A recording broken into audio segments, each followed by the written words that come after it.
উনি বাংলাদেশের নেতা হিসাবে এখানে আসবেন। ওই যে প্রত্যর্পণ চুক্তি বন্দি পাঠাচ্ছে, বন্দি শেখ হাসিনা তো বন্দিই না, বন্দি বিনিময় চুক্তি কোথা থেকে হবে? উনি কি বন্দি আছেন ওইখানে যে বন্দি আমি বস্তা পরে পাঠিয়ে দিচ্ছি? জনাব আনিস আলমগীর, আপনি কি বলবেন যে আপনি বোঝার চেষ্টা করেছেন যে শেখ হাসিনা বিদেশে বসে রাজনীতি করতে পারেন, ও যেহেতু অন্য অনেকেই রাজনীতি করেছেন, যে আপনি প্রধানমন্ত্রী তারেক রহমানের কথা বলেছেন, কিন্তু যে আজহারি হেলাল বলছেন 1/11-এর সাথে 24-এর অভ্যুত্থান মেলানোটা এটা রক্তের সাথে বেইমানি। আপনি যেটা মন্তব্য করেছেন এটা একটু যুক্তি আছে, দুইটা তো এক না। কিন্তু আমরা যেটা দেখছি যে আসলে শেখ হাসিনা কেন প্রাসঙ্গিক হয়ে যাচ্ছে এখানে, প্রাসঙ্গিকটা হয়ে গেছে এটা আসলে যে বিগত সরকার যারা ইউনূসের সরকারই এটা করে দিয়ে গেছে। যখন আপনি তাদের রাজনীতিকে নিষিদ্ধ করে দেন, এখানে তাদের কার্যক্রম সম্পূর্ণভাবে অফ করে দেন, এবং শেখ হাসিনা ছাড়া তাদের আর কোনো নেতা নাই সামনে। তো বারবার শেখ হাসিনা আসে, শেখ হাসিনা থেকে নির্দেশের কথা আসে।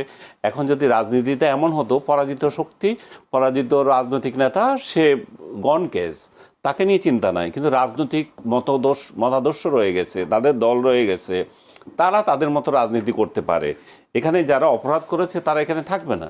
কিন্তু এখানে তো এখন যে বিষয়টা তৈরি হয়েছে, যে ইউনূসের আমল থেকে ইউনূস এটাকে নিষিদ্ধ করলো, আওয়ামী লীগকে নিষিদ্ধ করে যে ক্ষতিটা করে দিয়ে গেল, সেটা হচ্ছে যে শেখ হাসিনাকে প্রাসঙ্গিক করে তুলেছে তার দলের কাছে এবং রাষ্ট্রের কাছেও। শেখ হাসিনা কিন্তু এখানে উনি যেটা বললেন যে একটা পরাজিত শক্তি, উনি পরাজিত স্বৈরশাসক, কর্তৃত্ববাদী শাসক, উনি গনকেস হয়ে যেতেন।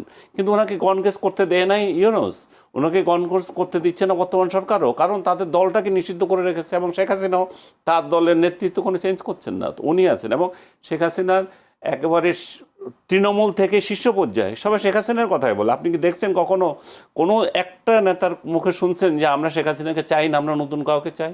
তো একটা দল এমন একটা মেন্টালিটিতে তৈরি হয়ে রয়েছে, এখন শেখ হাসিনা ছাড়া তাদের কোনো উপায় নাই, তারা এই রাজনীতি করবেন এবং এর বাইরে যেতে পারবে না।